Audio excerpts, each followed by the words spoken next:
Some carers provide short breaks in their own homes. When they're assessed, the impact this will have on their own families is taken into account. Peter and Naomi's children, Hannah and Joe, seem to adapt well to their new visitors from the start. My children, well, they're 3 and 5, so pretty unpredictable like any 3 and 5-year-olds. They just behave as they would normally behave. They certainly aren't on their best behaviour. They certainly don't treat Millie, Ethan, Jake or Morgan as someone special or someone different coming in. They treat them as the children that have always come in. I'm just going to pop Ethan into his chair, so can you just move back because I'm going to have to stand up. Get your card in because you might need that.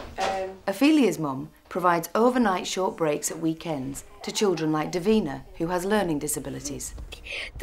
Before they all came, like my mum discussed with me that how it would be different, that I'd have to share, that I'd have to do stuff differently or include them in stuff.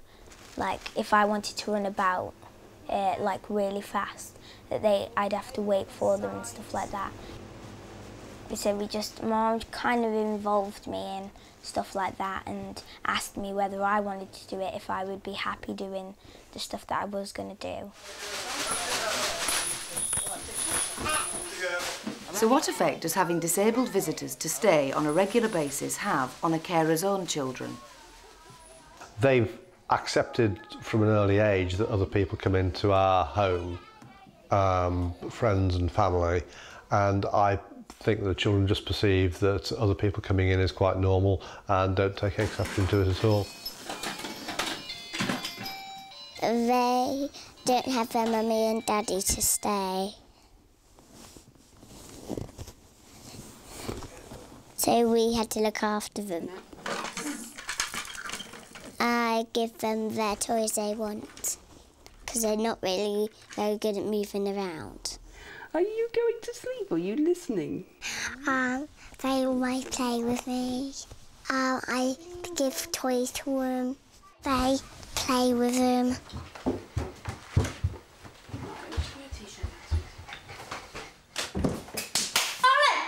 Absolute drama queen. Megan helps her mum to look after 6 disabled children who come to stay, and she's formed a special friendship with Greer. When we have these children, it's like I help my mum and sometimes she praises me. Like sometimes I help with Greer, obviously with her food and making her breakfast. This point I fall asleep. And normally we do special things like watch TV and go to the park and do exciting things. So, normally I run to my mum and say, can we go park or something, or McDonald's? And we went McDonald's yesterday, or Sunday. It was Sunday. We went McDonald's on Sunday because I had to pick up. What are you doing? Got to do your hair? You have to give them a lot of attention, and that it's no different from having one of your friends around. It's just, but they can't do some of the stuff that we do. Yeah. No, but you have to make it look presentable, don't you? Oh, gosh. I had to get used to sharing stuff. Well, I didn't really want to share my stuff because in case they broke it. Come on. But I have got used to it a bit more. 1, 2, 3. Hannah refers to them as a sleepover club sometimes. And that's what it is. And sometimes it does seem as if Hannah says to me, who's coming tonight, Mummy? And she seems quite disappointed sometimes if actually nobody's coming. I think she might need a bit bigger one than that, but... Well, you can try that one. Look, chocolate one. Carers' own children can become very close to their visitors, as Ophelia's mum has found when Davina comes. They have their own way of communicating with each other. Ophelia understands everything that she does say, because she'll come back and say, no, she didn't say that, she said this. Do you know what I mean? And they have their own way of communicating. Millie's hair was all in her face. When Hannah describes Millie, I think probably she would talk about Millie, perhaps Jake as well, as her friends, to her friends at school. She describes them as friends who come to stay, who come for sleepovers. She doesn't describe them as disabled young people or children. That, to me, is really, really important. Row, row, Not sure, are you? It's allowed us as a family to go into something completely different. We do it together, we work together, and the children that come here are part of the family. They're treated just the same as my own children, as much as is humanly possible. It's just sort of an extra member of the family when they're here. Can't go to sleep. It's not sleeping time. I got my story. You've got a story you're going to read, aren't you? One of the parents was picking one of the children up, and Joe said, right, it's time for him to go now. But to be honest, his friends from preschool could come and stay for the afternoon, and then Joe will actually announce it's time for them to go now. So I don't think it was particularly malicious in any way. You can fit her cake in her bag. Do you want to get some nail varnishes and sort and do that? Do you want to do nails? I haven't got any. Do you mean you haven't got any? There's loads upstairs. Go and ask Jessica. It has been challenging. There have been times when, you know, say Megan's wanted to do something, I've had to say, well, no, we can't because... But she's very accepting. I mean, don't get me wrong, she does have the odd strop and she'll, like any, you know, she's 9, she's typical. It's all just so... It's normal. It's just a typical family. So what are we going to do today then? I don't mind that I have to share my mum with other people because I know I don't need as much as attention as they do. Like, they need help with washing themselves and stuff like that because I cannot do that by myself, so I just get on with it, really. I don't really mind that I have to share it. Mine, yellow paint.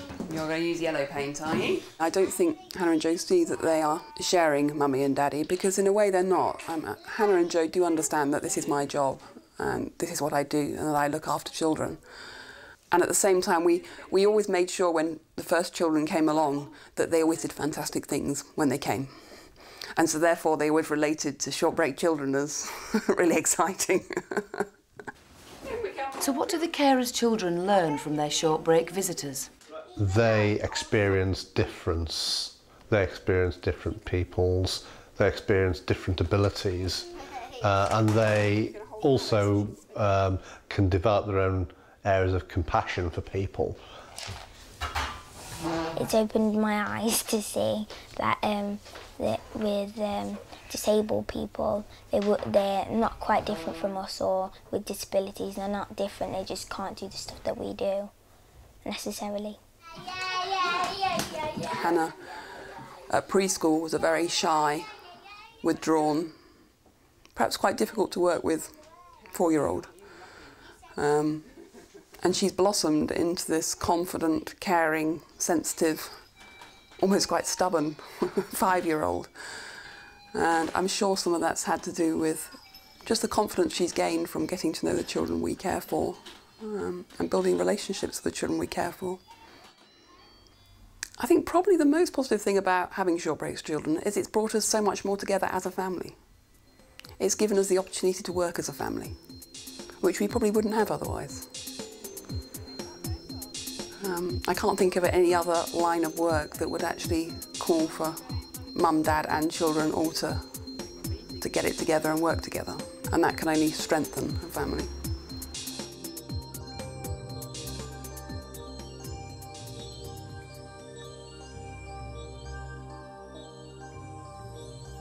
People provide short breaks in lots of different ways.